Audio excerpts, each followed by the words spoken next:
Handle Your High with Tadayoshi. All right, welcome back to Handle Your High with me, Tadayoshi. How you doing, Lauren? I got Lauren Powers with me. Thank you so much for being on the show. Absolutely. Yeah. Hey, I'm here. Now, you got a lot of stuff going on. I didn't realize you had so much stuff going on these days. I do. Like, tell me. I know I've seen you at contests and stuff like that, competing. You're still competing from time to time, right? Each year? You know what? No, Ted, I'm not. I'm actually went from competitor. I've won 10 overall heavyweight bodybuilding championship titles. So after 10, I'm thinking, well, it's time to move on. So I actually started guest posing. I did quite a few guest poses from, like just crazy. I did like 17 in 1 year. It was insane. Oh, wow. So I was on lots of stages with just, because my performance I like to entertain. It's not so much I have the best body. It's like I'm just a lot of fun on stage. So people like me to. Is that why you started doing the acting stuff, like all the acting? Yeah, that too. And so then I was a guest performer, and then now I'm a promoter. I own the shows. Oh, okay, that's so cool. I went from competing to guest posing to promoter.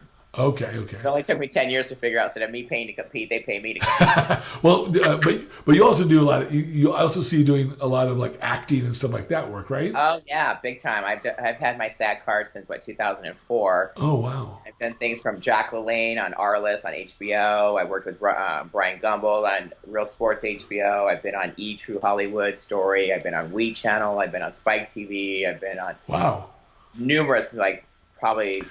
You were in a movie like I think it was they were filming it in 2002. I think it was No Pain No Gain, right? Yes. Yeah, I was an extra in that movie too. I don't know if you remember. You were? Yeah, I was. And on the credits, I was calf man. I don't know why it's my worst fucking body part, but they're always super shredded and they always have striations in them all year round. And so they really liked that. And so if there's a scene in the movie, I think, where they start with me and they're just focused on my calves and they pan through the gym slowly, starting from me. Yeah, I mean, we did that take. It took all freaking afternoon to do this one take, and that was forever. Trust me, I just filmed 911 down at Muscle Beach. I filmed Lucifer down at Muscle Beach. All day shoots for just a flash. Yeah, like 5 seconds of video. Oh yeah, it's like it's insane. Hey, I left it. Makeup, wardrobe. You have to go through the whole thing. I remember I left that experience, and I kept saying to myself, I have a total newfound respect for actors and actresses who do this for a living, because this is tough work. All day, it's tough work to do that for a couple of months, like on a big sort of production where you're that would be rough. They earn their money. I mean, it's long hours. It's a lot of repetitive. It's a lot of hurry up and wait. You're in your dressing room a lot. I just got back from New Orleans filming a huge episode for a TNT show called Claws. Oh, it's wow. A show on TNT. It was fabulous. They flew me out first class, limos. I had a big suite. I mean, they treated me right. I have a bunch of lines with the main character. So that was really fun. That was a full week with my own trailer. Like, it was really cool. So over the years, what's been your most fun or interesting experience from doing those kinds of gigs? Well, that was good because it's one episode. It's episode 302, so it'll be coming out next season on TNT. But the most fun because I had lines and a lot of interaction, and I worked a lot. So it was like hair and makeup, wardrobe every day, tanning, nails, like the whole thing. And the cast was super nice. So it makes a difference with the crew and the cast who you're working with, especially those long hours. I mean, their average day was 16 hours. These people are not playing. They work hard. But it's a great show. I didn't even watch it before I went. I'm in New Orleans meeting the executive producers and the director, and I'm like, I've never even seen the show. But I got caught up. I watched a couple seasons. It's a good show, and it's fun. So I'll be on the one where they actually have a fitness competition. So I told the director I could. What show is this again? Called Claws, CLAWS, like the nails, okay. Claws. What is it about? What's the motif? It's about 5 badass women that are manicurists, and they turn into like total like criminals, and it's awesome. They get themselves into all this trouble. They're just trying to. The owner was just trying to make money to support her brother, and she gets into money laundering and then drugs and murder, and it's kick-ass, and they spend a lot of money. It's a Warner Brothers production, and but the budget is huge. So it was fun. I killed it. It was really a good thing. There was a lot of bodybuilder extras on it. but I was like a principal on the show, and I had lines, and they wrote in a line for me, and so it was really fun. It was a really good experience. That was my latest one I just did. I'm going on a game show next week. I'm a brawn bodybuilder with an opinion or something. I don't know. I don't know. I get cast in so many things. There's anything that comes up for female bodybuilder, my name is there. My name is top of the list in Hollywood. And it's kind of funny because even Oksana, Iris Kyle, like all the girls that I work with, they're like, you're at every single thing we do. You know, I'm always there. Which is great because I work hard. I mean, So I don't know how this works in Hollywood, but my guess is that once you show some success, or so to speak, in doing some parts like this, you just kind of get on the top of the list just from the volume of work. Kind of, and having being professional on easy to work with, set and easy to work with, not being able to being babysat, and I've been doing it a long time, so that's most of it. It's just being there. Plus, it's just taking the time to go to auditions. It's a nightmare because I live in Orange County, so I have to drive. It's a couple hours in traffic, go to Hollywood, do these auditions. It's usually a 5-minute thing. They say your name, do this and that, whether there's lines or not, and then thank you, and then you never know if you get it or not. So it's kind of rough. You have to be able to handle rejection because do I get everything? Not everything, because I go out for a lot of stuff. I have a couple agents, but I've been around a while, and it's not my full-time gig, but I do enjoy it when I do it. I do a lot of cameos. Like when I met you, I've been doing stuff like that ever since. I'm in Generation Iron. I'm in that No Pain, No Gain. I'm in Bigger, Better, Stronger, Faster. I'm in like everything. People are like, you are in absolutely everything to do with fitness. That's cool, though. That's cool. It is. I'm like a female Arnold. I mean, it's just as much as I possibly can. But now I was really interested when we talked earlier that you were doing some women empowerment stuff. So what's going on there? Tell me about what you're doing there and what's it called? Absolutely. This will be my first one, Tad, and it's called Powers Empowerment Event. Powers. So it's women. Yeah, you like that? Powers, I love that. Powers Empowerment just rolls right out. Powers Empowerment Event because I own Powers Fitness Events, and now I have Powers Empowerment Events. So it's 2 different things that I'm doing. Where can people go to get some information on that? Is there a website? Yep, powersempowerment.com. Okay, Pretty cool. simple. Okay, awesome. Okay. So I have the Eventbrite on there. The registration's on there. My list of speakers is there. I have some pretty powerful women coming to speak. What's the focus of that? Empowering women. So I've got women talking on mindset, transformation, financial, beauty in the soul. Like each person has a different type of topic, and so it's a different variety. So for the attendees, they're going to get a variety of speakers. I'm having a full-on lunch. It's in a great venue in Huntington Beach, where I'm from. It's a VIP deal. I've got the purple carpet. It's an all day. I'll give out some goodies. We'll have vendor tables, a lot of marketing people with their products and services available. And it's my first one, but it's very similar to my fitness events. However, instead of having competitors being judged, I have speakers giving out information. Oh, wow. So this is anybody can go, any woman. Anybody can go. I'm attracting more, business owners, entrepreneurs, direct marketers, those type of women that want to network and market with other powerful women and share business ideas and get, more clients and all that sort of thing. Is that what you hope that they walk away from this event? What's that? I said, is that what you hope that each woman would walk away from with this event? Oh, yeah, being motivated, inspired, of course. And I'm going to be launching my first book. Oh, nice. What's the book called? Yeah, Beneath the Muscle, Unleash Your Inner Champion. Oh, nice. Beneath the Muscle. Yeah. Okay. 17 chapters of my life experiences, what I've gone through, my whole journey from beginning to where I'm at today. And it's an inspirational book on women to that overcoming, tragedies. I've been discriminated against. I've been judged. I've been bullied. I, haven't had this perfect, easygoing life as most people think. But we all have a story. So I just tell my story, but through it, I give helpful tips and hints on how to better yourself. There's a workbook that goes with every single chapter. Oh. I have tons of acknowledgments. Yeah, it's pretty. I'm something to very proud of. It's still being finalized because I'm launching it next month. But it's a big deal. Writing a book is a huge deal. It is. I'm in the process of writing a book myself, so I know that it's a big endeavor. Yeah, there's a lot to it. I have a business coach and a book coach and stuff that's helping me with a lot of it because it's, like I said, it's my first one. But it's a big deal for me. It's a personal story. It's a tell-all behind the scenes. Well, what would you like? Not all. It would be a big volume. Be like an encyclopedia.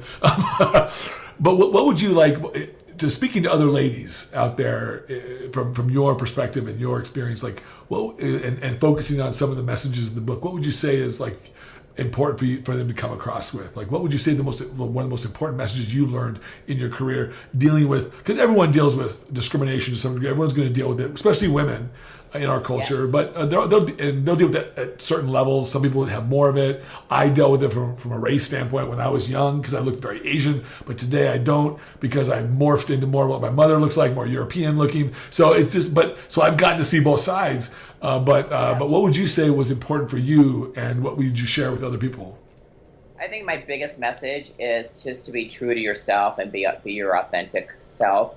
So for me personally, I feel comfortable walking around with 14-inch biceps, which most women don't. But hello, by me daring to be different and living outside the box of what society claims as normal, whatever that takes a lot of judgment. It comes a lot of harsh judgment from the general public that it's not that they're mean, they're just naive. They don't understand women with muscle. You would think after all these years, I've been in these people's faces for so many years that hello. What? But it's been it's not always easy, but my message is that I keep going. Did I let society and the naysayers and the haters crush me like they wanted to? No, I kept going. And actually what I did, Tad, is I turned that around and I let the haters, if you will, fuel me. And that is my message. Instead, I took that, instead of being upset about it, I'm like, yeah, bring it on. You got shit to say about me. Come on, say it. Because it doesn't hurt me. It fuels me to be that much more successful. It gives me that much more energy. And I'll tell you what, since I did that, it's a mindset shift. Once I changed my mindset to say, bring it on, I'm going to tell you right now, 98% of it dissipated because they realize they can't get to me. It doesn't affect me anymore. It actually fuels me. So they're trying to tear me down, and instead it lifts me up. And so it's the opposite effect, and then it goes away because people don't get the response they want. I don't engage to nonsense. I don't have time to deal with people. If you don't like the way I look or like who I am or what I've done in my life, don't look at me. Turn the internet. It's so stupid. Like people that have time to write negative, you get it. Write comments and hide behind, Kentucky 1, 2, 3. You know what I mean? And then to give me shit for looking fit is like, I don't know. I don't have time personally to write positive comments to people that do inspire me, let alone to go on the computer and write something nasty and negative about someone that I don't even know because they have an opinion or look a certain way or believe in something. I don't know. It's just not in my genetic makeup. But there are a lot of people that are mean and are naysayers, or they get off on hurting people. And those aren't my people. They're just not my people. Well, you're right. I mean, I feel the same way you do. I have very little energy to give that kind of stuff. But I do know that we all, I don't think that most people are trying to be mean. Some people are. Some people definitely are trying. They're just, and what those people are just. There are. Yeah. There are. There's. But most. The internet is like. When you get this, the internet becomes like this veil, right? That people can hide behind. Because if they met you in real life, they probably would just not say anything. Most people don't. Most people don't want conflict, direct conflict. But here's what I find interesting. And this is fascinating to me. Behavior is fascinating, but that I think most people, when they look at other people and they don't understand why this person would do this because it's a different preference than they would have, they're really pushing their own perspective, and they really want they want consensus. And I'm not sure exactly why. I think it's because of self-validation or whatever. But when someone says, "Why would you want to be?" I remember getting that when I was in college. Oh, some girls would say, "Oh, why do you want to be so big?" I was getting really big, and like, why it's so gross. I'm like, and I would look at them and go, "You think I'm doing it for you?"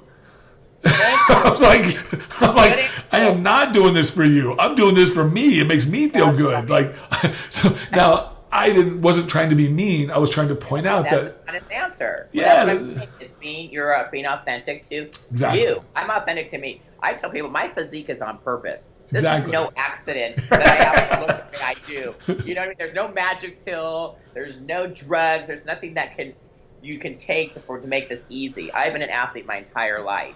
And I was, a pro skateboarder. I was a surf instructor in Hawaii. Okay, so I saw this. You went to the University of Hawaii, Maui, right? Yes, I went to Yes. school in So- Hawaii. I paddled outrigger canoes. I was 3-time Hawaiian state champion outriggers. So my legs are small. If you look at my physique, that's why people always give me a hard time when I was competing. Like, oh, look at your legs, but my legs are like 9 feet long. First of all, my waist is like this long. So I look like two different people. But it didn't stop me. I didn't do it for the judges. I didn't do it for the audience. Right. I did it for myself. And bodybuilding was not my dream. I never wanted to be Miss Olympia or any of these things. It just wasn't I didn't even know about it. I was 40 years of age, Tad, when I decided to start bodybuilding. get into fitness because I got discriminated against as a firefighter for Oh, not really? being strong enough. So that's kind of my story. I really suffered severe discrimination for being a female in a man's dominated world. And there was a big lawsuit and all kinds of crazy stuff. Wow. And it was very disheartening. It's in my book. But did I let that stop me? No, I let that fuel me, and it just launched me into fitness because I was strong. This upper body was crazy to do the fire hose and, pull the ladders and drag hose and climb stairs with hose packs. And the agility was really hard. It was all upper body strength. Oh, so wow. I had to really train to become a firefighter, pass the test, to be in the academy, to be, to be accepted. I ended up training women on this course. So did you stop? Hard. Did you stop doing the firefighting because of that? I didn't stop. I got discriminated against. I had to stop. Oh, So okay. They stopped me. That sucks. That Yeah, sucks. it's huge. Are you kidding me? I devoted my entire life at the time. I had my friends and family couldn't even talk to me because it was so difficult. How long ago was that? That was in. I went from 1996 for 4 years through schooling. You have to do all the classes in school. Then you have to go through an academy. Then you have to do all the testing to do all the departments. And I actually got picked up part-time for 2 different departments. I worked at both. One department loved me, and they were kick-ass, hardcore. And another one is a very wealthy city where I lived. And it was a good old boy club, and we proved it in the I might know that city. Huh. People do. It's very famous. But the thing was, at the end of it, it's fueled me. It launched me into fitness because I had this physique. I went to the Olympias, my story, walked around. I never even heard of the Olympia. And I'm there. My best friend just had this mind vision. You need to be at this event. I didn't even know. I'm like, fine. They took me, her and her husband. Literally, I go there. I took some pictures at the pool. That was when it was back at Mandalay Bay. Oh, sure. Yeah, remember? And then I went inside of the expo, got discovered literally at the expo. The MC was on stage. They had the Battle of the Biceps going off. They yanked me out of the crowd because they needed one more competitor because it was two people doing preacher curls. So it was how many reps you can do in 1 minute with a 55-pound I remember, yeah. bar. Yeah. So they had 25. They needed 26. They yanked me out. I ended up winning. I did the most bicep curls. No sleep. I was up all night, driving to Vegas, staying up all night. The whole thing. One thing, the girl was so mad that I beat. I accused them for me being a plant because I was in a red, white, blue bikini as Wonder Woman, and they literally pulled me out. I didn't even enter. I literally plucked me out of the audience. But they saw me. Hey, man, if you were destined to win, you should have beat me. And she was so mad, and I'm like, here's me. I'm like, here, you can have my T-shirt. I'm like, I don't care, man. However, it wasn't just a T-shirt. It was a trip VIP for 2, airfare, hotel, and VIP package to the Arnold. Oh. Arnold Classic. Yeah, it was a big prize. And so that's why she was so mad, and I didn't even know. I didn't even know what the Arnold was. That's just how good I was. Honestly, I was 40 years old. No clue. I win the package, go to the Arnold, meet him, take pictures, see the shows, had a blast, killed it. Met all these people, came back. I was like a celebrity bodybuilder overnight. I was on all these websites, did all these magazine shoots. Crazy. Like my career flipped like that, started touring all over the world. Wow. And been on national TV immediately. They flew me right from Vegas. I flew to Chicago, was on a national TV show. And then started doing TV and commercials and talk shows and wow, it just sort of seemed that right away. I say this all the time. Nothing bad ever really happens. All of our adversity points us in good directions if we allow it to. So that's right. It's mindset. And so I let that, and that tore me down, and being discriminated against for being a firefighter. Once I, realized that wasn't my journey and was open to this fitness thing, it just opened right up. The doors, like they say, close one door, another one opens. Okay, well, my door flew open. The fitness industry just accepted me. People thought I was a pro bodybuilder immediately. Bill Dobbins went photographed me until he goes, well, you need to win some bodybuilding shows. I'm like, win some shows? I don't even, like what? Joined the Excalibur, the biggest show of the year for John Lindsay and muscle contest back in like 2004 or something like that. Didn't even have a posing suit. I went in a regular bikini, literally, and I won my novice division. I got fourth in open. There was a ton of girls that have been doing it for years. I didn't even know what I did. They're like, you know what you're doing? I'm like, I don't have a clue. Had a blast. Won the show. Then I ended up winning Muscle Beach, and I got 7 trophies in one weekend. Came back, showed Bill Dobbs. I'm like, now will you shoot me? I had a whole trunk of trophies. He's like, yes, I'll see you next week. And we did a 9-hour photo shoot. Yeah, it was funny. The rest is history. And I started photographing with everybody, started traveling, started doing shows, contests, reality shows, scissor reels, pilots. I mean, what's the most exciting stuff you're doing today? Like that you're most looking forward to? Well, gosh, it just keeps growing. It's good. It is good. I mean, my life has been I've been pretty blessed. But you know what? But I'm willing to do the hard work. People are like, oh yeah, Lauren Powers, she's everywhere. She's not even a real bodybuilder. Blah, blah. You know, I hear all that. Yeah, you are. I know. Hello, I have like 30-something trophies out there. Well, it doesn't. But you know, I don't have big legs, and I didn't do some bunch of drugs, and I just didn't do what a lot of the. It's okay. It's okay. Well, and I didn't have to. Yeah. I went the other way with mainstream media. See, I went instead of just doing the Olympia and the Arnold, and that would be my vision. I didn't want to do that. First of all, I don't have the physique for that, and 2, I like the entertainment part of it. So right. I went more the fancy mainstream music videos, like because I live close enough to Hollywood that a lot of the girls that are all over the country, you know, didn't have the privilege to do what I did. And like I said, I got an agent, I did all these things. So I went more the marketing part of it. But now the biggest exciting thing is I just hosted the World Championships for World Fitness Federation in Huntington Beach, the first time in USA. It was massive. I had 40 countries on my stage, the best athletes that had to qualify from South Africa, Italy, Germany, Malta, Australia, like crazy, Switzerland. They all came and competed on my stage in California under my promotion for 2 days. Gave out money and trophies and prizes. Very cool. Made pros from the divisions. It was insane. It was pretty crazy, and that was just in November. So that was I'm really proud of that. And now I'm doing my next show on April 27th, which will be my next pro qualifier for athletes from USA to go to the Worlds, which will be held in Puerto Vallarta in Mexico this year. So I'll be taking a team of competitors, whoever wants to join me on that. I'm supposed to be going to Shanghai like next week in China. All my athletes from my Worlds qualify to go to Shanghai. But I can't. I've got too many of my own events to go. So they're going. But I'll miss that one. I got to say no to some things. I've been to India. I'm supposed to go back to India again in April to. That's a place I want to go. I want to go to India. India's a trip. I went last year to New Delhi, and I won an award for Women in Excellence for speaking and women in cinema and media. Oh wow! I'm much in the magazines. And what did you think of New Delhi? That was the place that I have some people that want to take me out there and to do some business part of the year, and I've heard it's a very different kind of lifestyle. It's totally different. The driving, I still couldn't get past the traffic. Like there's no lanes. Like it was so crazy. It's almost like being on a Mr. Toad's Wild Ride. But it works. It's really weird. They just know how to do it. They come within inches of each other through lanes. There's no control with the lines. You know how we drive in lanes. Yeah. We have lanes. There's no lanes. There's those motorcycles. People just come right in between the cars. It's like people just go like this. Cows walking through. Like it's crazy. How does people not get killed? Accident. I was there 10 days, went all the way to Taj Mahal from New Delhi. Never saw an accident. We were on the freeway. There's a white cow like coming down. They're sacred. We had to like wait for it to get out of the way to go through. It's just nuts. It's so different. It's an experience. I would highly recommend it.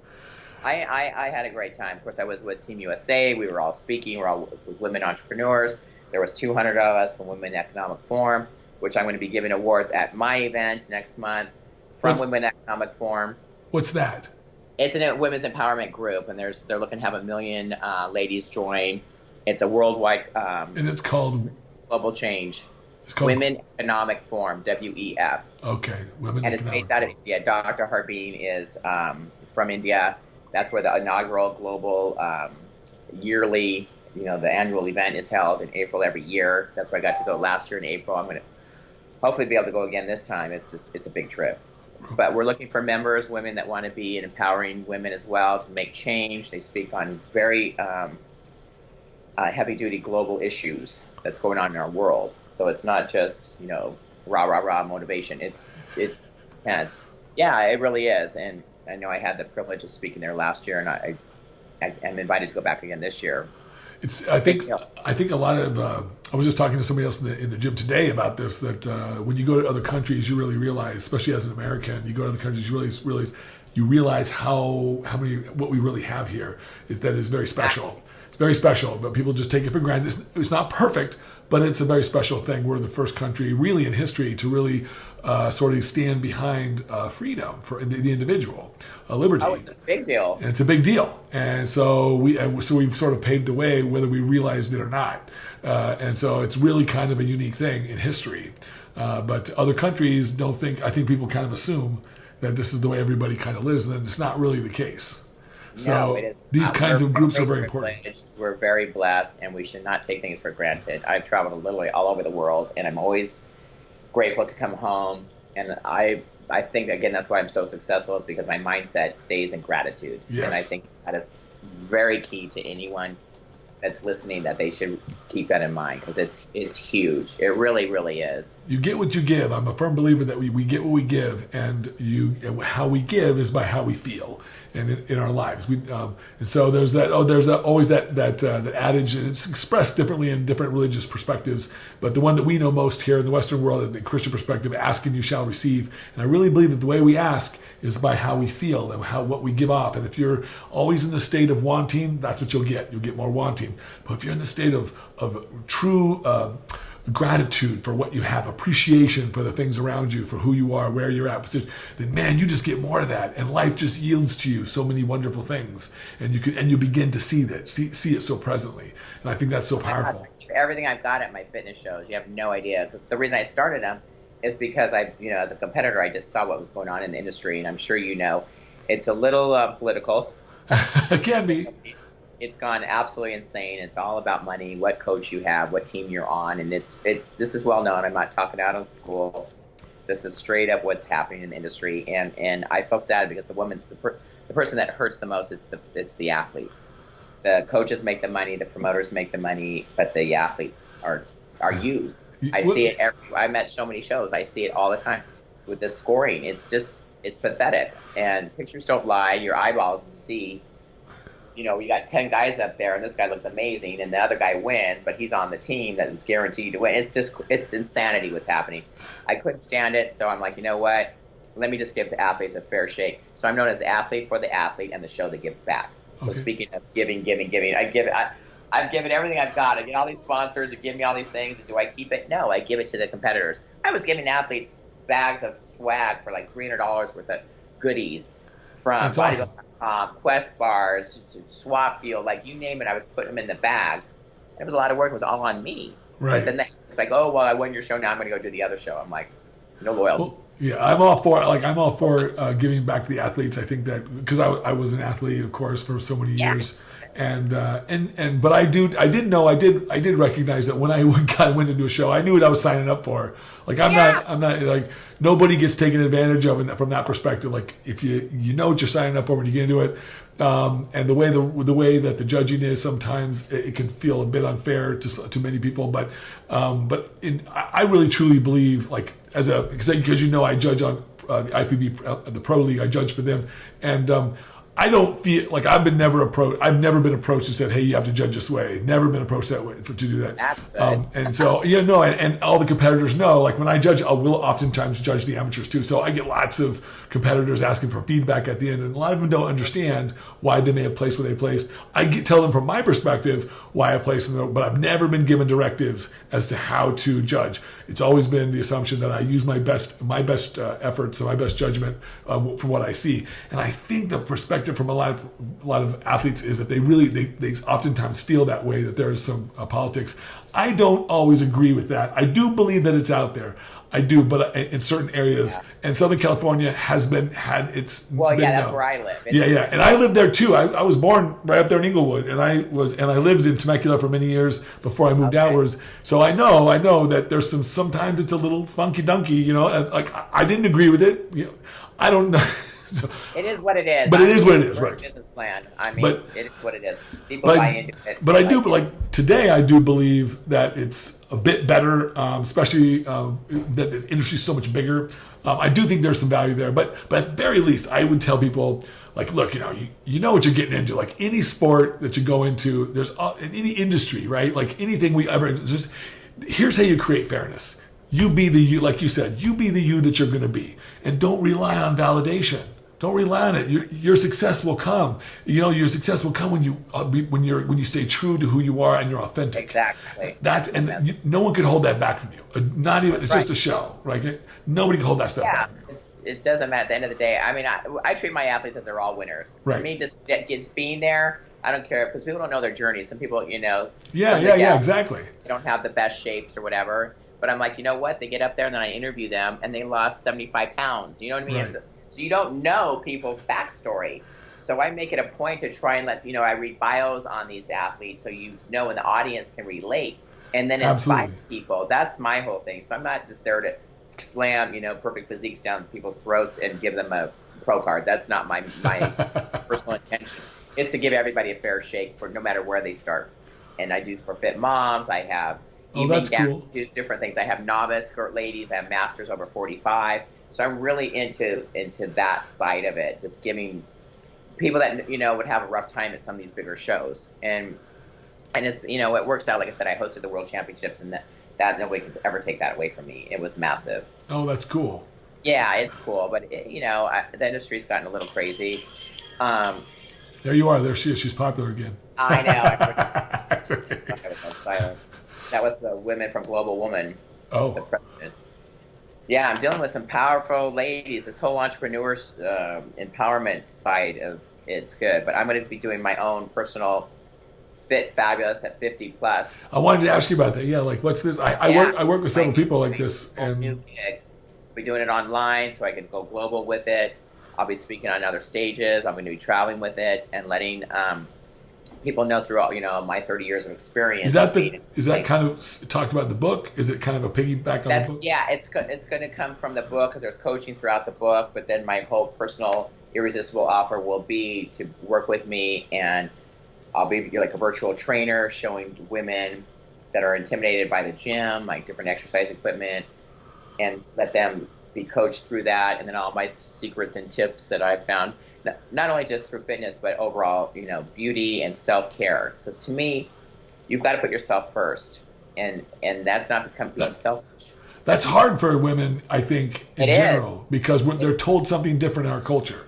Absolutely, put their children and their husband and their business and everything else first, first, and then they come last. Exact opposite. I'm coaching the exact opposite, because most women are the rock of their families. If they go down, who's going to benefit? Their husband is going to lose. The children are going to lose. Everybody suffers from. Well, and you can't pour out from you that which that you don't already have in you. So you have to make sure that cup is full if you want to be able to give your goodness to everybody else. That's you can't, right. So you got to, and I'm a firm believer in this. I come first, man. I let my girlfriend know, like I take care of me first. Then I can, then I can come to the table. Yeah, you can't. Exactly. So it's like, look, and I want her to do the same thing. I want her to like, look, you need to take. It's not my job to take care of your feelings. It's not my job to take care. I can't do it. Like I can help. I can be supportive. I can be loving. But when people want, one of the most frustrating things that I find to people, and I would love to hear your opinion on this, is that and it is oftentimes placed in the hands of women in the relationship, like for them to be the nurturers, but oftentimes it's almost obligatory. Like if you don't do it, then somebody you're falling short of your job. And it's my contention, it's my belief that, oh man, now you're making me miss California.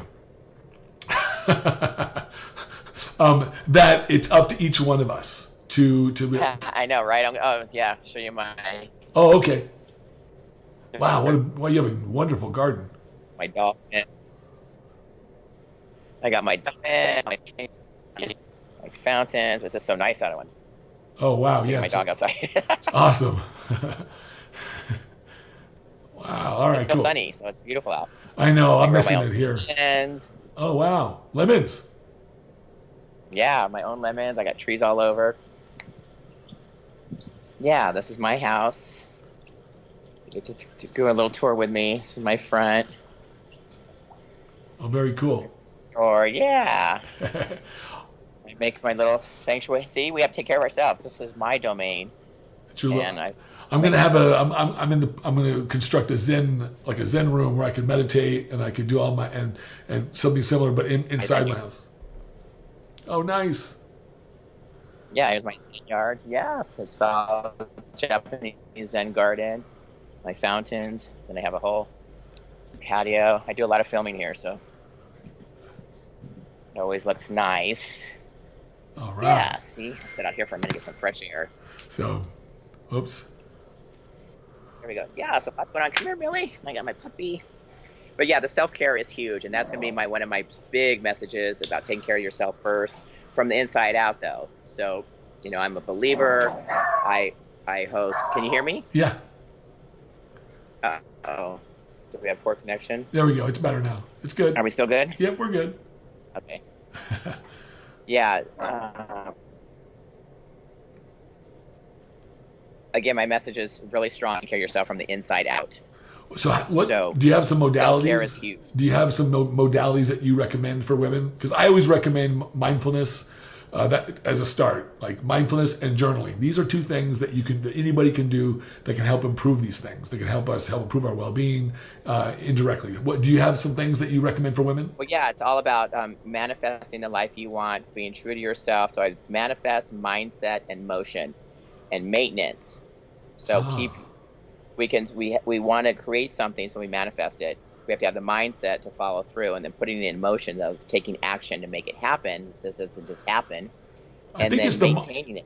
I think for a lot of people that the mindset part is what is some of their challenges. Like, what would you say? What's your advice on giving people the appropriate mindset? Like, what would you tell a lady that wants some advice about mindset?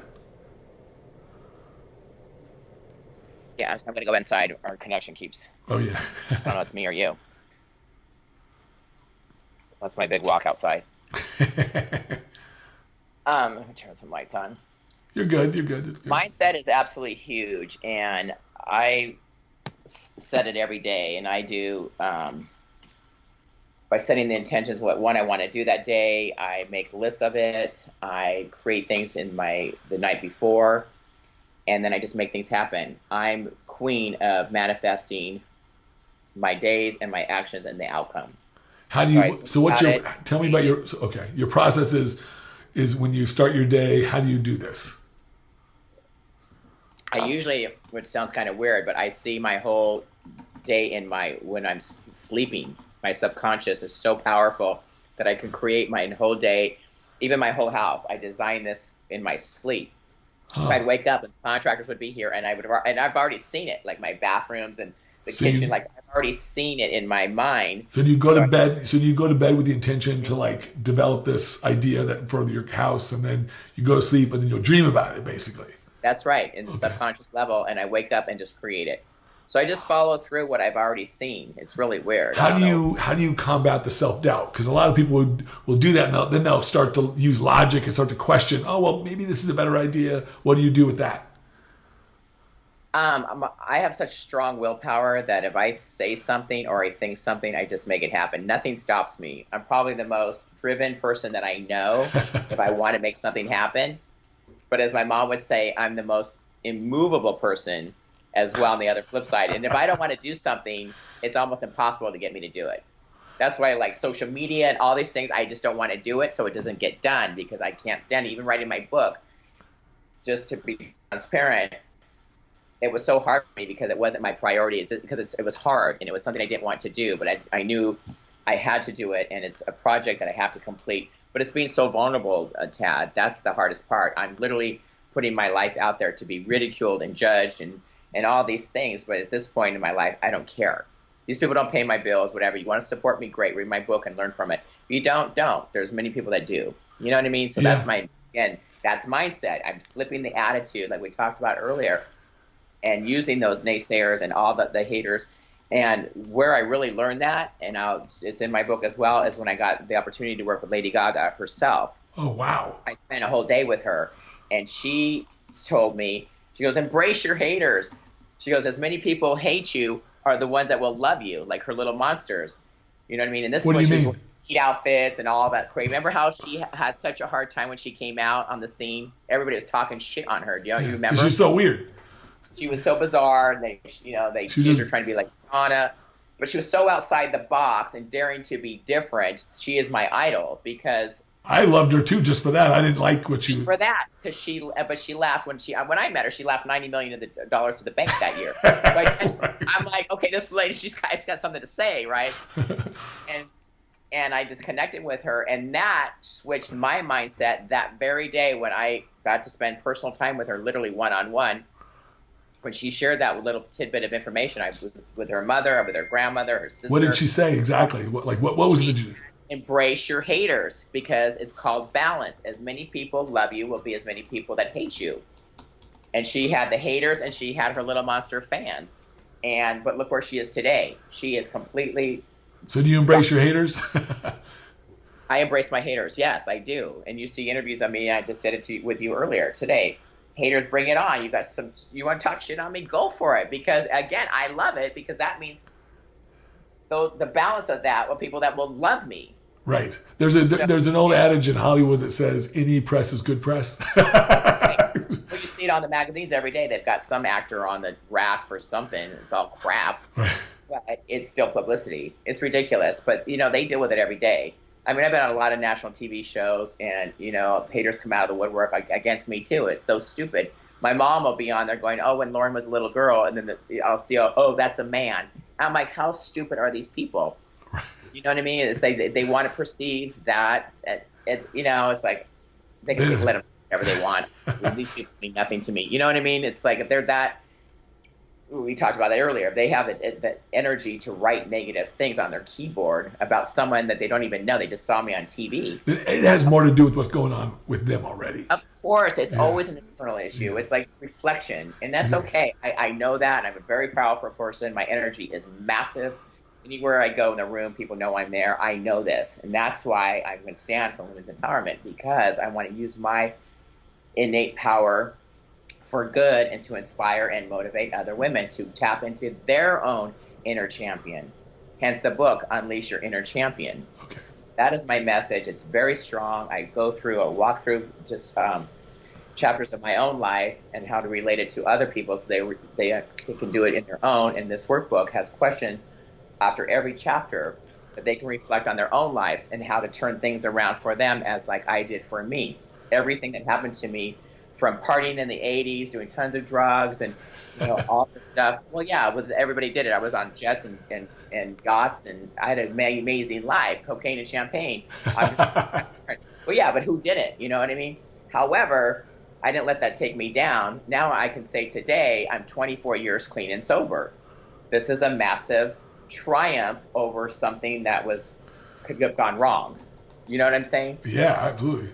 Firefighting, discrimination, good old boy club, female trying to be in that, got him promoted to engineer. It's an engineer firefighter, 2 different departments, all this stuff. They didn't want me, so what did I do? I became a bodybuilding champion. So you know what I mean? It's like one thing leads to another, but it's how you handle it. And you asked me about the mindset. My mindset is, this is not going to take me down. It's only going to propel me to the next level. Something better, greater is on store for me. My journey is bigger than this. I'm not going to be boxed in. I live my entire life standing out, and every day I'm like, how can I be different? I want to stand out, not fit in. Right. Because if I fit in, I would, like every blonde girl in Hollywood, I'd be broke because I wouldn't get in. There's a million girls like that. Doesn't Jim Carrey has this wonderful phrase, and I always murder it, but it goes something like, well, if you're trying to follow the herd, trying to be like everybody else, you run the risk of being invisible. And I totally agree. I'm like, we are all so uniquely wonderful. It just takes, only a few of us are brave enough to really, really, really embrace it. Like you're talking about. It's hard because we all want to fit in somewhere. It's very hard. It could be, not that it's not, they say it's lonely at the top. It can be lonely because I'm different, but I like it. You know what I mean? I don't want to fit in. I prefer going to other big, large events that aren't fitness related because I really stand out. There's other bodybuilding chicks walking around, and there's bikini figure girls that would look amazing. But if I go to like a NASCAR race or something like that, you think everybody just flips out of their minds. Oh my gosh, look at that. You know what I'm saying? And it's great that, not that I need attention, but I'm a powerful energy to make people look at themselves, to want to get in better shape. Everywhere I go, I could be in Home Depot checking out. Wow, you make me want to go to the gym. You know what I mean? So I'm inspiring people to reflect on their inner selves, what they can do for their own health, their own wellness, their own fitness regime, whatever it is. I find it really wonderful that when the people that I talk to who have garnered some success in their life through adversity, right? Through this wonderful adversity that we experience. Mm-hmm. And what the first thing they want to do, because I know I've experienced this myself and you're talking about, is you want to share it with other people. And I think that's part of success. Well, I mean, I think that that's right. We're supposed to motivate other people. We're here, like the women's empowerment, the whole thing with that, and what at least I get from it, is that women are so used to comparing and competing with one another and trying to tear each other down. I live in Orange County. It's rough here. You've got beautiful people. You know what I mean? It's like, it's very competitive as a woman. But instead of tearing each other down and competing against one another, oh, wow, look at her outfit, look at that, the handbag, and all this crazy stuff that happens. Instead, it's how can we lift each other up? In community, collaboration. I'm curious, why do you, from your perspective, because you've probably experienced a lot of that, why do you think that is as a woman? Why do you think it is that it seems to be innate that women want to naturally, like, especially if they see somebody who's different or something they want, maybe a fitness level or beauty, they always have something, a little dig. Like it's all, like, what's up with that? Like, why do you suppose that is? I don't know, because it's a reality. I don't come from that. I never have. I always admire people, and that's kind of been my difference. I think that's why I've gotten so far to today of being who I am, is because I don't do that. I like to acknowledge people's success. Sure. Their amazingness. And I love telling women, oh my God, look at your outfit. I love it. Or look at your hair is amazing. Or your body's great. I always give people compliments, and I have my whole life, because I guess it's my family upbringing. You know, I just don't come from that vindictive, negative, ugly stabbing thing. I don't know, but it's not to say that it's real. I'm very unique in that area. I've always found this unique. What was that? Yeah, it's weird. It's just to me, it's weird. Like you were saying, what's up with that? I don't really have an answer. It is reality. So do you think I only hang out? You have to pick your tribe. That's the answer. You pick your tribe and people that want to collaborate with you and enhance you, not tear you down. So my women that are amazing, I hang out with some high-powered, beautiful women, beautiful inside and out, not just on the outside. And the ones that aren't, they just weed themselves out. It just happens. It happens naturally. It's happened in my fitness life. It's happened in my personal life. It's happened. Do you find that some of that attitude is stronger or more prevalent in the fitness industry or in Hollywood? Just curious. I'm just curious because I would think it would be more prevalent in Hollywood because there's competition, but there's also that in fitness too. So fitness is rough. If you think about it, Chad, in fitness, you're literally being judged on your outer shell. It has nothing to do with who you are, what your beliefs are, what you're made of, what your morals or ethics or anything is about you as a person on the inside. So these people are literally half naked on stage being judged by strangers on just their physical appearance. That's why it's such a rough industry, because it is out that, but people aren't working on their insides, and I think it's more important. I think they got it backwards. I'd rather be an amazing person on the inside, and then because you can always change your body. Well, it seems to me like this has been my experience. It seems like this is the case for many people. They start with the body, and then it goes inward. once you figure out some success with your body and you figure out I am changeable, I can become what I want. That's what happened to me. Then all of a sudden you start changing your intellect, you start changing your spirit, you start really embracing who you are, and you start to reach out and see other people who are doing the same thing, and the same kinds of results are happening. Like that we're coming up with these same concepts and ideas that you and I are talking about. You know, that it's more than just what you physically see. Like I used to say it like this. My girlfriend used to give me a hard time, like, oh, you get to go to these shows, like she's worried about this, and that. I'm like, don't worry, I said, everything, you're safe. I said, because a beautiful woman on stage or out there in public is beautiful. I appreciate that, but it's just well-formed molecules. That's all it is. Exactly. I said, that gets ugly in 2 seconds when she opens her mouth and she has negativity, that spews forth negativity. Exactly my point. Exactly. And I see that a lot. But for my shows, even though they're not, massive, the type of athlete I tend to qualify or attract and manifest are people like me. They're all about giving back, and it's more family. I've had a lot of relationships come out of my shows. Oh, cool. Where people actually hook up. In fact, one of the coaches is married one of my athletes the same day as my empowerment event. So I've had a lot of, because they meet backstage and the energy is so positive and everybody's just like a loving, caring, everybody's helping everybody. Kind of a whole different vibe than some of the other shows because I make it that way. Because I will ask people to leave if they're catty or like more like beauty pageant. You know what I mean? I did watch. I think it was just a couple of weeks ago or something. There was the Miss Universe or whatever it was contest, or the beauty contest, and it was in Thailand. And so we were watching because my girlfriend's half Thai and half Chinese, so and in Thailand, beauty is like very, very focused on, right? Like I went to Thailand last year, visited, and there's like literally these like doctors who focus just on like skincare stuff and beauty. They're all trying to be white. I don't know why, but they're all trying to be white. It's part of the culture. They want the fair skin. They'll literally bleach their skin. They'll do all these crazy stuff. And I'm going, wow, it's such a focus on beauty. And it's just, that's just the culture. That's just what it is here.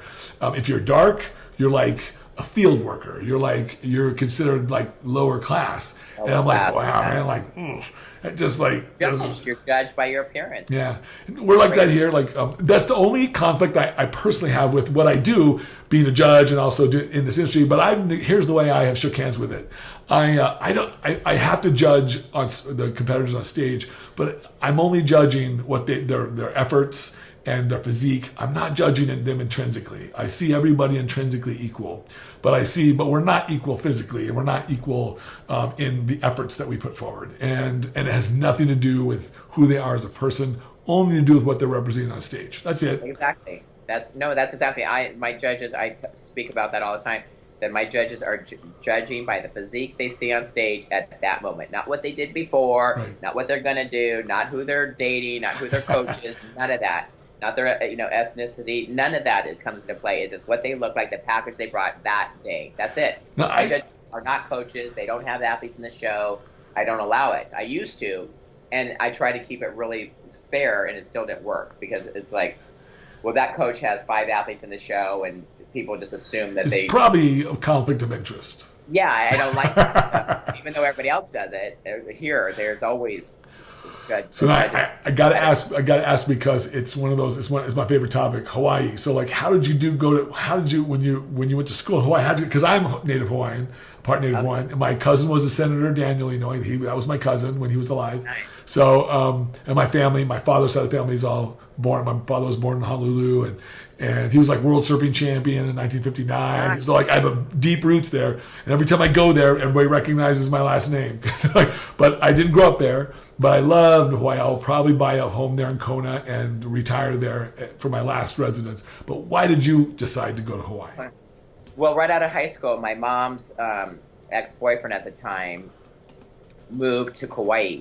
And so favorite island. Right out of Kauai. That's the first island I moved. I was barely 17. Went right over there for graduation. My own father bought me a one-way ticket. I took my skateboards. I took all my stuff. I took tons of clothes. And I'm like, for some reason, I just knew I wasn't coming back. So I went for 2 weeks. I ended up staying 5 years. So, but my mom said the way I can stay there is if I went to school. Because I was a 4.0 valedictorian of, high school. And I was straight A and all that stuff.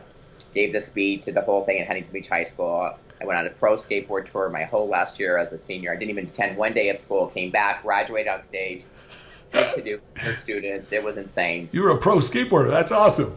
Yeah, I was on the Pepsi skateboard team, did all that stuff. So moving right to Kauai. Didn't go to Honolulu, didn't go to Maui, didn't go to any other islands, went right to Kauai, ended up loving it. I stayed with him. I lived in the house. He ran a restaurant. I went to all the restaurants. He took me everywhere all over the island, showed me off. We had a blast.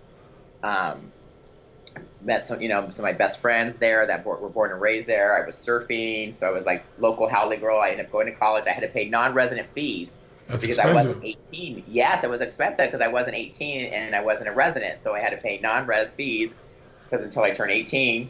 But it was worth it to me just to go to school on Kauai in Puhi, the local KCC ladat.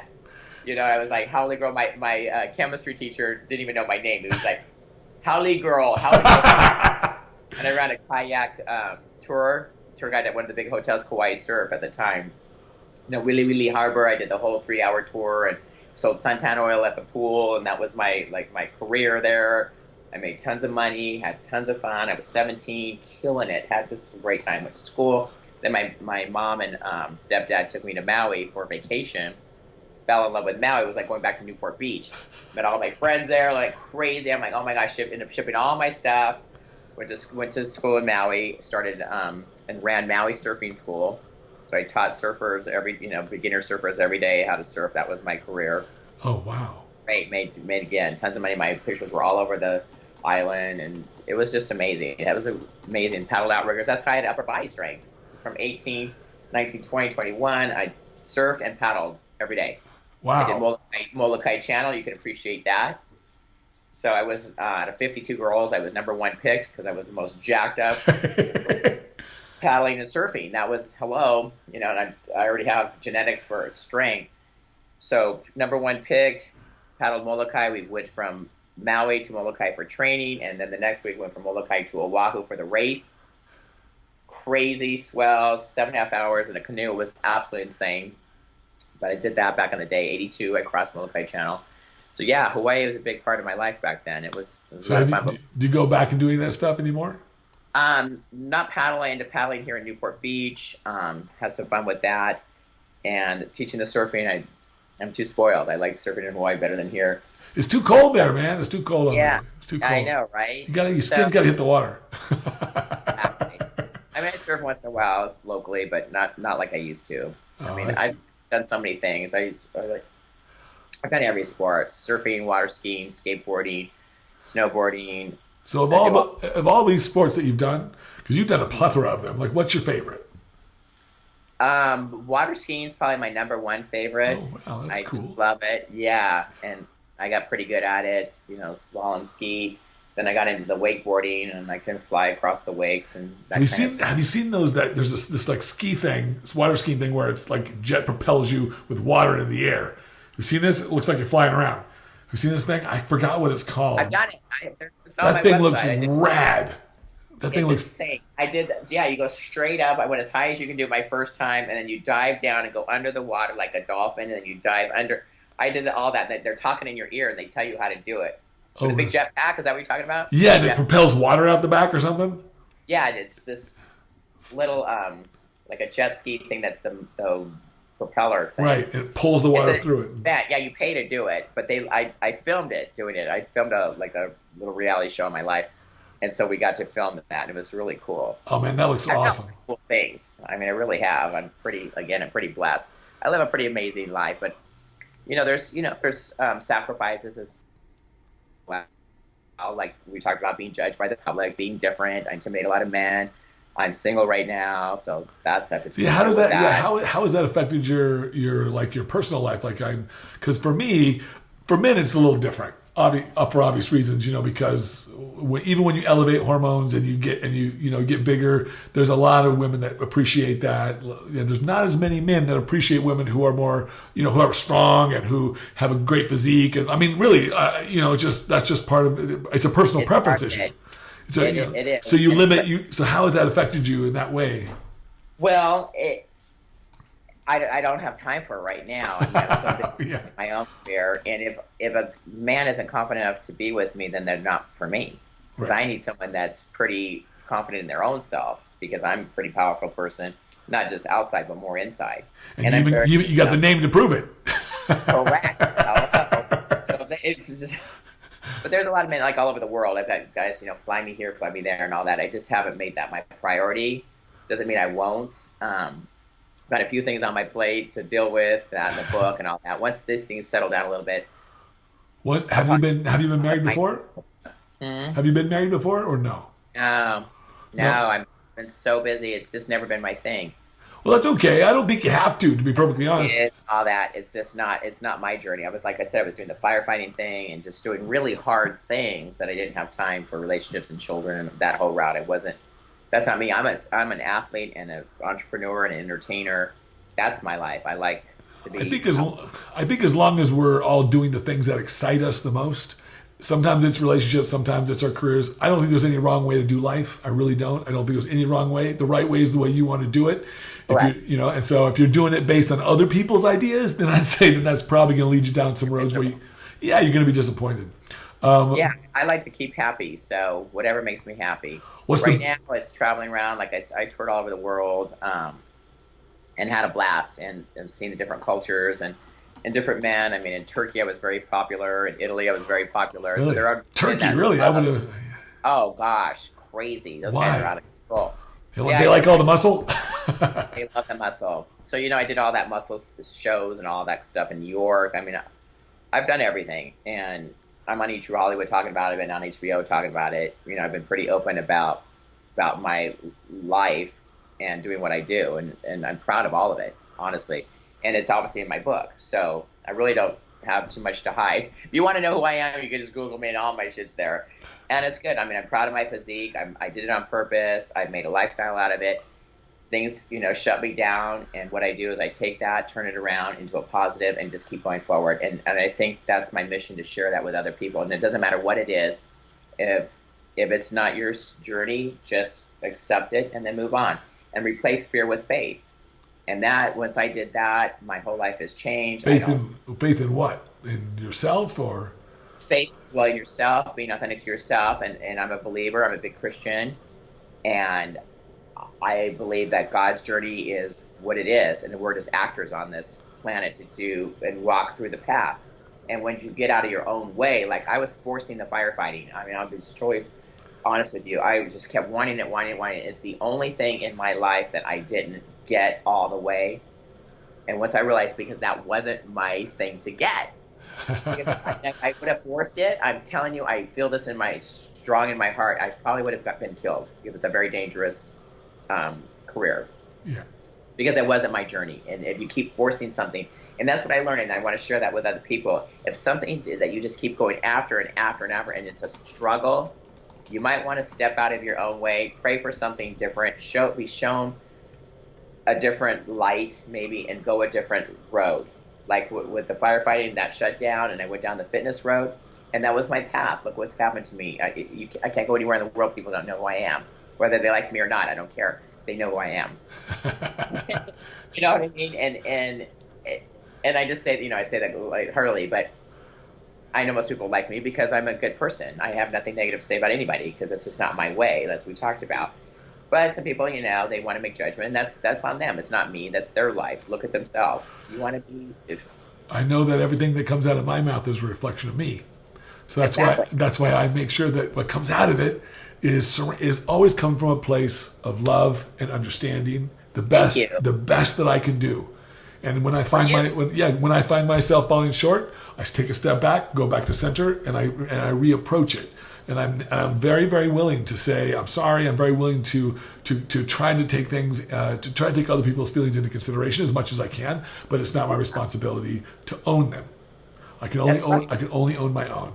And I think it's really wonderful that you have that perspective, because I think that you're right. So many people try to force a journey that they're really not supposed to be on, and you're not supposed to be on it because it doesn't feel good. It doesn't feel good.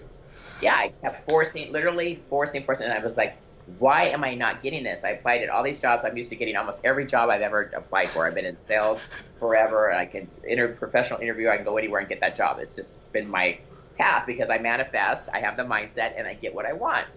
I'm an only child. I'm very spoiled, and I get. Hey, I want to point out something because it's really important. I talk about this a lot. I talk about manifesting, how to create in your life. That we're all creators. That's what we're here for. And part of it, even in the Christian perspective, it says, "Ask and you shall receive." It doesn't say, "Ask and if you're good enough, you'll get it." It says, "Ask and you'll receive." And I really believe that we all have this power within us, just like you're talking about. Whether you couch it around the belief of Christianity or you couch it around the belief of the universe, it doesn't matter what words you put to it. All that matters is that you feel it present in your life, that you feel that you know who you are. And I always tell people, look, all the bad shit that happens in the world happens for the same reason. They don't know who they are. If they knew who they were, truly knew who they were, then they would know that your success and when something good happens for you, I become a beneficiary as well. We all benefit. So that's why I want everyone's well-being. I want everyone's success, even if I don't like what they do. Yeah. I love when my friends get something, like get a big project or get a big movie role or get a cover or get a speaking gig or sell their first book or whatever. I love that instead of going, oh God, why didn't it happen for me? It's like, I don't even. Well, that's the comparison. Wow, that's awesome. That's the comparison game that I think a lot of people get stuck in this comparison game. And I tell people, comparison is the thief of joy. It's going to steal your joy if you start comparing yourself to everybody else. You're not in competition. Someone better, baby, always. Well, there's always somebody prettier, skinnier, bigger, whatever. Always somebody. Come on, it's reality. But if I always look at something that there's always worse. You know what I mean? Yeah. We could be living somewhere else, or we could be doing something else every day. I'm like, the DMV is not the best experience, but my mom taught me, she goes, well, the worst, it could always be worse, but you'll be working here. Like stuff like that. So I'm so grateful that those people are working and not me. You know what I mean? I just have to deal with it for that one, transaction, and then I'm out of there. Those people have to go there every single day, but then it's by choice. See, we all have choices. So once we realize that, and don't be complained with the choices you made. Either change it or accept it and be happy. Those are the two things. That's it. That's how I look at everything in my life. If I don't like something, I change it. Period. Whether it's relationship, friendship, business, career, sales job, people I deal with. Did you always have this perspective, or did you grow into it? I really have, and I think I just came with it. It's innate because I have very deep insight to a lot of things, and there's a lot of questions I've had. Why I'm so driven? Why I push so hard? Why do I want to be the best at whatever I do? What did he come up with? I just came up with that. I don't know any different. And if I'm going to do something, I might as well do it all the way, or I'm not going to do it at all. I've been that way, no black or white. It's like all or nothing with me, even with sports. If I'm not the best at it, I just don't even do it because I'm so good at so many things. I just can just go all out, and I'd rather be, I don't know, like basketball is not my thing, so I don't play basketball, but I skateboard instead. Or you know what I mean? I just do things I resonate with immediately, and either I'm good or I'm not, and then I put time, or not a whole lot of time. I'm very diverse, but it's even like with speaking, it's like I'm a natural. Now, would you consider yourself competitive by nature, just highly competitive? I don't know who came in second. As if I do something, I'm in it to win it. I meant, because if I'm going to do it, why not be the best at it? And it doesn't matter what it is. Even with the bodybuilding, I was in it to win it.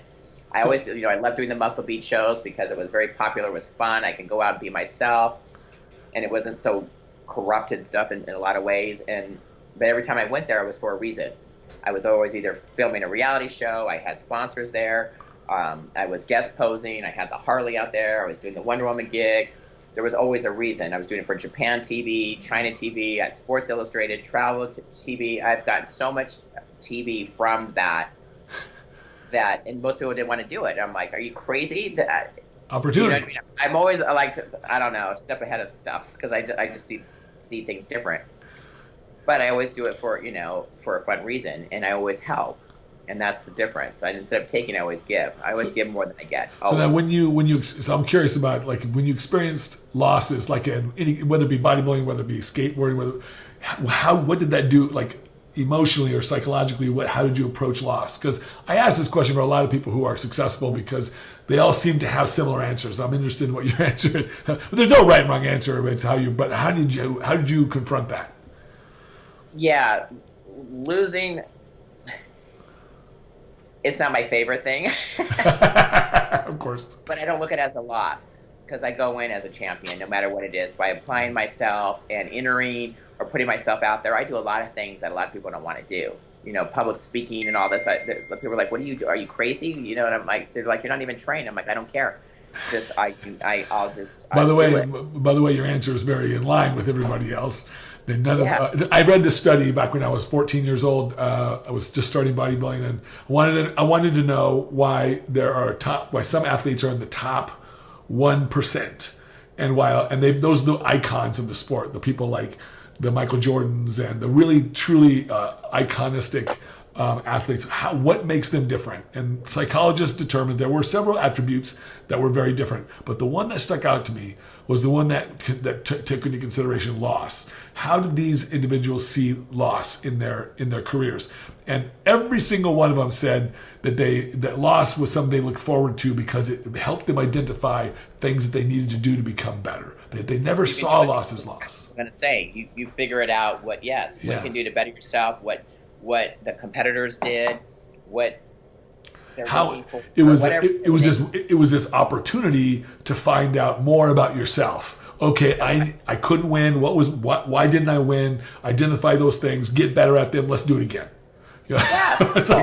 Keep going. So when I went out for the firefighting, you had to pass the physical agility as for male and female, same test, and it was a timed event. There's no, subjective thing. It's either you pass or fail within the time frame. And I was, not cocky, but I was pretty confident because I was water skiing every day and I was strong and had surfing and all this stuff. I'm like, oh yeah, I got this. I go out, into the where the course was and try to go through it. And after the first event, I wanted to throw up. Literally, it was so hard. And it took me, instead of under 6 minutes, it took me 14 minutes and 27 seconds, something like that. I used to keep the cards. To pass this test, I finished it my first time, but it took, triple the time almost because it was so difficult, but I didn't give up. However, I had to keep going. It took me 12 times to pass that test. 12 times, wow. 12 times of running to talk about not giving up. I just kept going out there and conditioning. I would get nervous. It was so hard. It was a hard taxing on my system. It was anaerobic. It was hard. It was heavy. You're in this equipment. It was like, oh my God, I've never been in firefighting equipment ever. This is before you go to the academy. You just have to pass the physical agility, they call it. It was not easy. It was all upper body strength. Your forearms swell up. I mean, it hurt. All this stuff, and it's time. You can't breathe. You want to throw. There's puke buckets on the course. Really? Wow. Oh yeah, there's ambulance on the course. It's no joke. No, it was serious. It was not easy. Women hardly ever passed it. I would see, out of 100 women, maybe one would pass. So do you think that's part of the reason why you experience some? Yes. But there's not many women in there? Yes, because it was so hard. After my academy, I was in the 100th Basic Academy, very popular, like the #1 school here in Orange County, or in LA, Orange County, this whole region. I was number 100th. But after my academy, they literally changed the requirements and changed the whole thing because it was all upper body strength. They couldn't get women to pass it. It was so hard. Upper body, the forearms, the grip strength. My forearms were like crazy. That's what made me such a, easy bodybuilder, because I was just jacked up from this. It was really hard. But they changed it to more aerobic. So it was a longer course, more anaerobic, the heavy weight, the heavy moves were taken out. In your opinion, what's more applicable to the actual job? Well, they both are, because you have to have endurance and strength, both. But the way the course was designed, the one that I went through the first time, the 6 minute or less, it was called the Biddle test. It was very difficult. It was very upper body strength dominant and anaerobic, very, very much so. The second ladder pull, you're pulling 85 pounds, lifting it up and lowering it, and then you have to do it again. Most people can't do it the second time. They're blown out. Their grip strength slips because you're wearing gloves. So it blows out. The women, forget about it. They're shot. Because I've seen it. I used to train on it after. I used to teach women at a special course at the college to help women pass it. There's a lot of technique. Just like anything. Once you master a technique, I don't care what it is. Yeah, you create some efficiencies. Absolutely. You increase your scores, and that's what I did. I learned technique. I learned the endurance. I learned how to maneuver through it, and I ended up passing. I probably still hold the record for women for the old test. I mean, honestly, I probably do. Because I got really good at it. I mastered it. but I lost 14 times, if you want to use the term. Yeah, if you think about it, you know what I mean? I think it was 12 or 14, something like that. The last opportunity to get into the 100th Academy is when I passed the test, and barely. And it was a very pivotal moment in my whole career, literally, with the 50-pound hose bundle teetering on the railing of the 3rd-story fire tower, with everybody watching me up there, and you have to hoist it up, hand over hand, get it up and over the railing, and then go down the stairs, right? This thing was teetering literally on the rail, this 50-pound hose bundle, and I swear, the whole place went silent. Because of what it They're went like, oh my God, I hope. if it would have fallen, which it so easily was ready to do, gone over, there's no way I would have had the strength to pull it back up and finish in time. There's no way I would have been done. And I would have never gotten to the academy that I went. But it wasn't my destiny. I took everything I had. I just grabbed it, and my whole body fell backwards. I fell on the ground with this hose bundle fell on top of me, literally, with the tank on my back, you know, that you have to wear as a firefighter, the jacket, the whole thing, the helmet, gloves, you had to wear all that stuff. It just fell on top of me, but I made it on the other side, and I just picked myself up, picked up an 85-pound hose bundle, and ran out the stairs for time and passed. It was insane. The fire chief was down there. Everyone must have been cheering. Screaming, oh my God. It was a big deal. But it could have got that pivotal moment. Boy, if that doesn't show you, if that doesn't epitomize the phrase "never give up," like, you know, Correct. I don't know what does, because I tell people this all the time. Like, the only thing that stands in the way of you and getting what you want is you.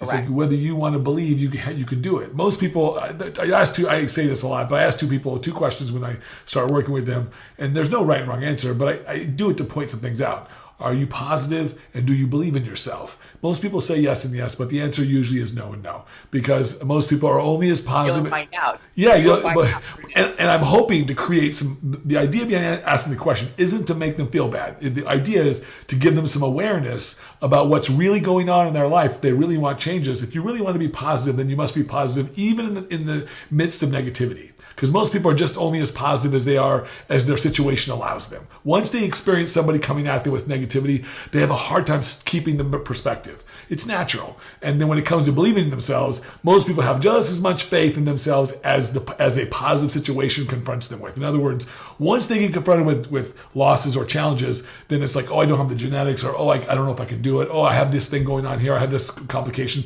Somehow I am the excuse or the exception to the rule. No, we all are on the same boat. We all either not going. We're going to see. I see it like faith. You either have faith in yourself or you don't. Faith is the requirement to faith is that you believe with no conditions present. That means that when you're losing, you still know you can win. That's right. When you've lost once, twice, 3, 4, hey man, I tell people, because I coach a lot of people. You're that much closer to winning. That's how I look at it. That you're just that much closer. Yeah. Even with acting, you auditions, it's a nightmare. It's very competitive. I just go to auditions, open mind. If I get it, great. If I don't, I forget about it. As soon as I leave out of there, people are like, oh, did you get that one? Which one? I literally leaves my brain. I can't think about it until I get a call back, or my agent will call. In fact, my agent called while I was sitting here, so I don't know what she said. But she said you got the next gig. She said you got another gig. She could, right? It could be. Who knows? But you just have to keep going. Yeah. But the no's bring you to the closest yes. You've heard of that. Absolutely. Sometimes it's just a mindset. It's you just can't let things bother you, because there's always other opportunities. If you didn't get that one, I look at it as it wasn't meant to be. Right. I'm not supposed to get that TV show. That would be the lesson there with the firefighting, I would imagine. Yes, I wasn't supposed to be that. Period. I went to some spiritual healers and psychics and all that through my. And what did they say? Just curious. But absolutely walked in and like, you were never meant to be a firefighter at any department. But it did that all the time, because I'm much bigger than that. I'm more global. I'm meant to be a global international speaper. Oh, and nice. Is that what they told you? Which is to say, now I'm kind of becoming that, which is years later. But you know what I mean? But my message is, I'm supposed to use this experience instead of being devastated by it. Now I'm used to use it to propel and inspire and motivate other people to keep going. I've suffered a big discrimination, but it didn't cripple me. It didn't stifle me.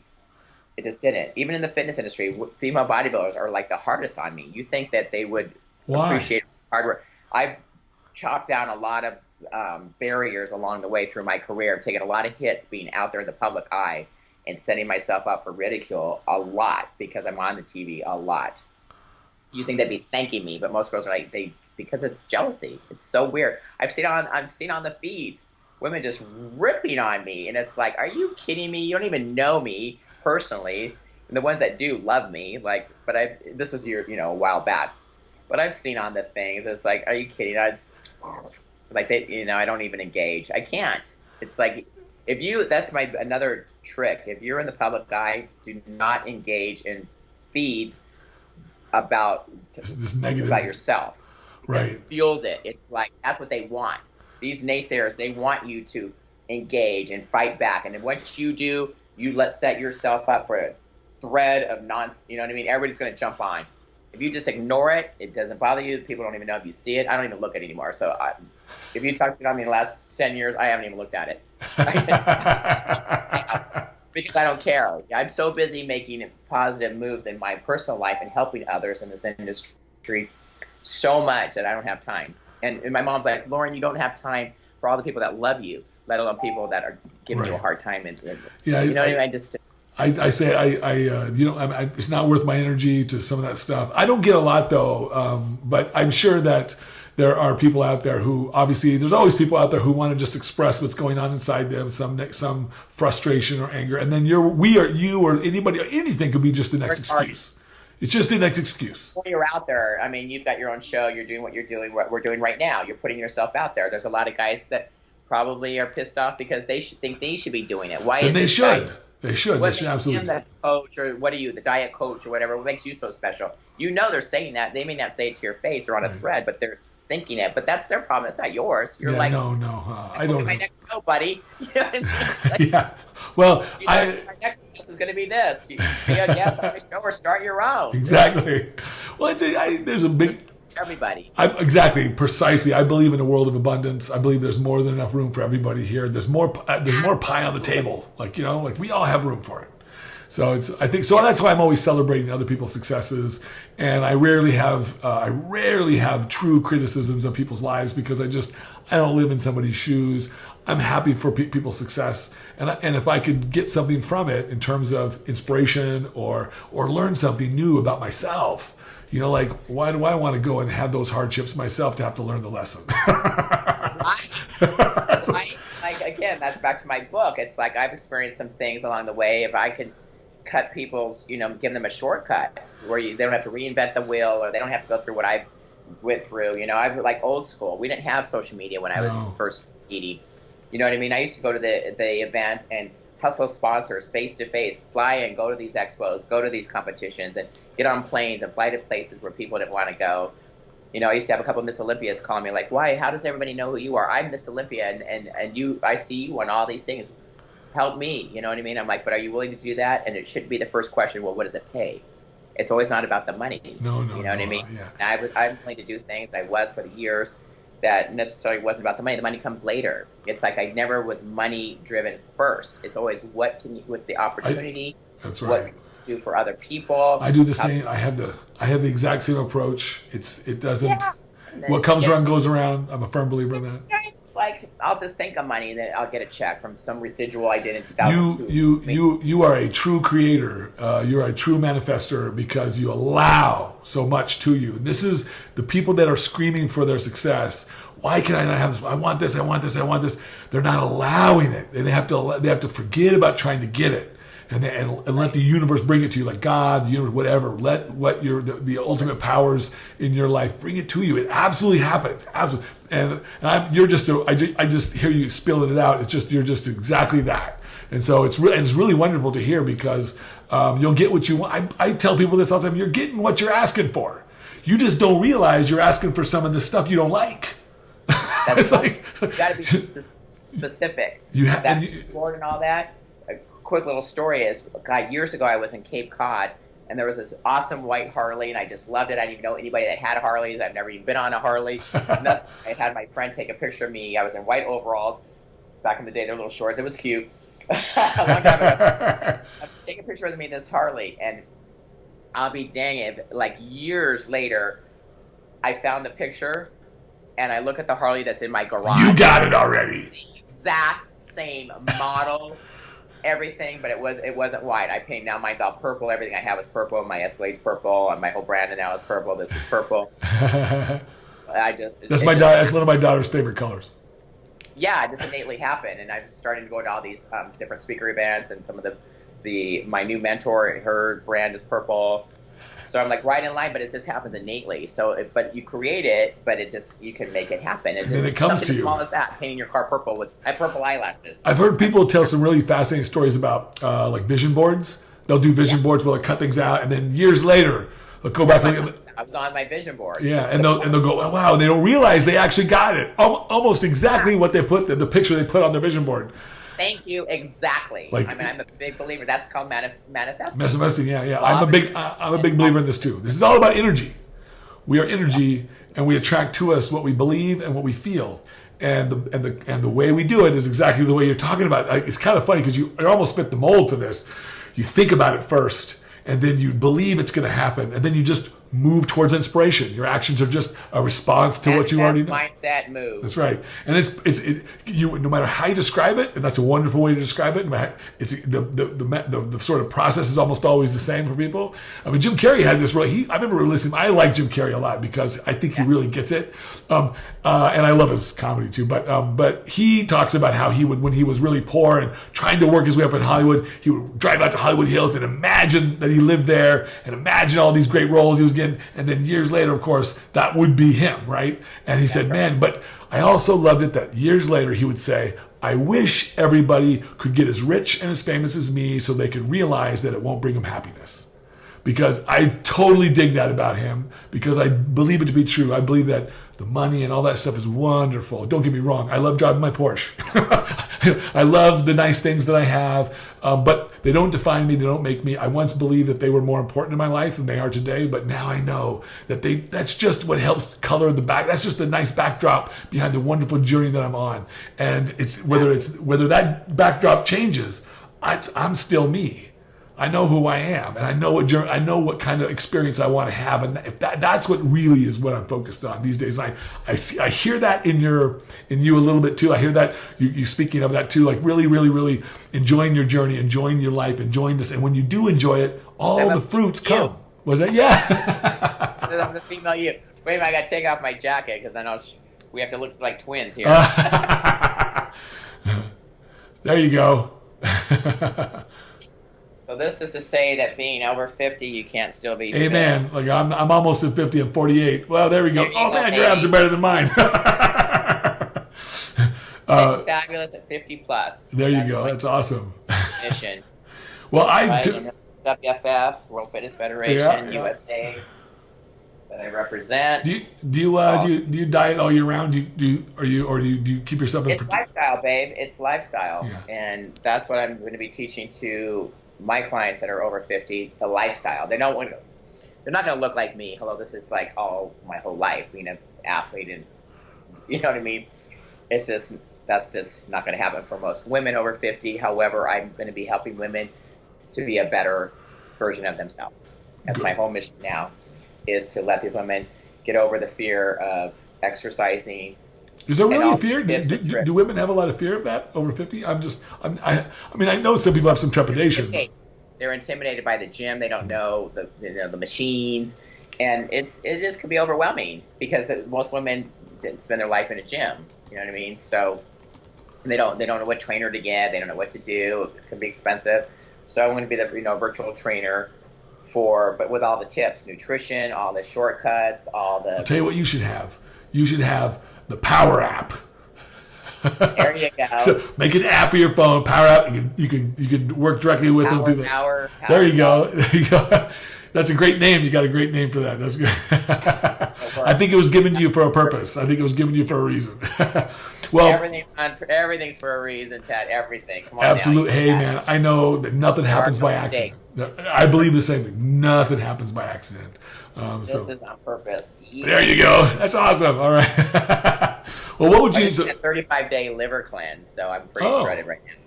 And what do you do when you take care of my body from the inside out? I did a gallbladder, liver, and my agent's definitely looking for me. Could be good or bad. What? Look at all these calls. Well, well, what do you usually do when what do you do for a liver cleanse? Tell me what you do and how often do you do it? It was a kit that I got from my chiropractor and my acupuncture. They're holistic, and it was a plant-based. Actually, that was a 21-day professional system where 2 detox vegan shakes a day with 12 different capsules, 6 in the morning, 6 at night. For week 1, week 2 was different. Week 3 was different than that. So it was all laid out. What do you experience from it? It made it very simple.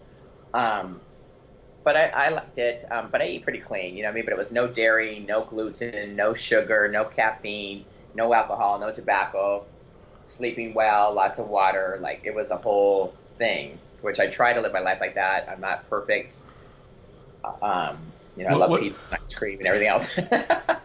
When you get done with one of those cleanses, like after the couple of weeks, like do you feel different? I've never done one of those before. Yeah, it was my first one. I had a lot of energy. I didn't feel too different because I live pretty. I don't drink and I don't do drugs or whatever. But so it was pretty easy for me. Sugar is my me too thing. I like a little sugar. I do. I think we all do. Well, because it tastes good. Right. But it's just it's so bad. So I'm trying to limit my intake of that. Not try. I just am. It's my my weakness. But the liver cleanse made me do it. And once you get into it, like anything, it was a mindset. I'm like, I'm going to do this. I started it and I just kept with it. And I actually went over the 21 days. I went about 35. Do you slowly happening. Do you do any fat? The good news is that I found is because I eat out almost every single day. I'm out and about. I'm hardly ever home. When I am home, I have my Paleo Zone meals that are delivered, one of my sponsors. So I'm sponsored by everybody. I get egg whites and Paleo Zone and proteins. And my whole cupboards are full of products. And everybody gives me everything, which is great because I endorse a lot of different products. However, the gluten was a big deal for me, but you can order gluten-free and vegan cheese, and like there's so many things now. The restaurants are all have that as options now. It's becoming more and more popular, so that's nice. Yeah. I thought it wasn't as hard as I thought it was going to be because I'm always out. Yeah, it's hard when you have to eat out. So this is, you just don't have to eat, hot dogs and stuff. I mean, you can eat really clean and salads and chicken and this and that.